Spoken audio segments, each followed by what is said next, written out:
किसी से बोलने नहीं गए थे कि हमको पवन सिंह से मिलना है। ठीक है। इस एक्ट्रेस को आप सभी जानते होंगे, अगर आप भोजपुरी के फैन हैं बहुत ज़्यादा तो आपको पता होगा। इनका नाम सौम्या पोखरेल है और खेसारी लाल यादव की सबसे ज़बरदस्त फैन एक्ट्रेस में इनका नाम आता है।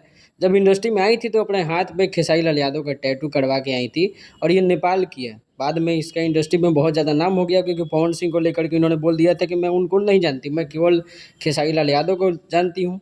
उस बाद एक इवेंट में गई, उसको लेकर के विवाद हुआ पवन सिंह के इवेंट में, सुनिए। गई थी, जी। किसी के बुलाने पे गई थी, मैं किसी के पास गिड़गिड़ाने नहीं गई थी कि प्लीज़ यार हमको वहाँ बुला लो।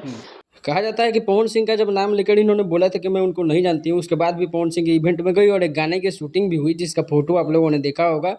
उसके बाद रातों रात इस गाने को जब फैंस ट्रोल करने लगे पवन सिंह को कि ऐसी लड़की को काम दे रहे हो जो तुमको बारे में ऐसा बोला कि नहीं जानते हैं, उसके बाद इंडस्ट्री में काफ़ी ज़्यादा हड़कंप भी मच गया था क्योंकि खेसारी लाल यादव को सपोर्ट कर रही थी, यानी उनकी फैन बोल रही थी और पवन सिंह के बारे में ऐसा बोल रही थी जिसके बाद से विवाद हो गया था और गाने से रातों रात इनको हटा दिया गया था। वहीं विवाद फिर से शुरू हो गया है। अब जाके सौम्या पोखरेल का जब इंटरव्यू में सवाल पूछा जा रहा है कि आप वहाँ क्यों गई थी इवेंट में पवन सिंह को जब नहीं जानती थी, तो उन्होंने बोला कि मैं किसी के बुलाने पे गई थी, मैं कोई गिड़गिड़ा नहीं रही थी कि मुझे कोई काम दे दे बुला के।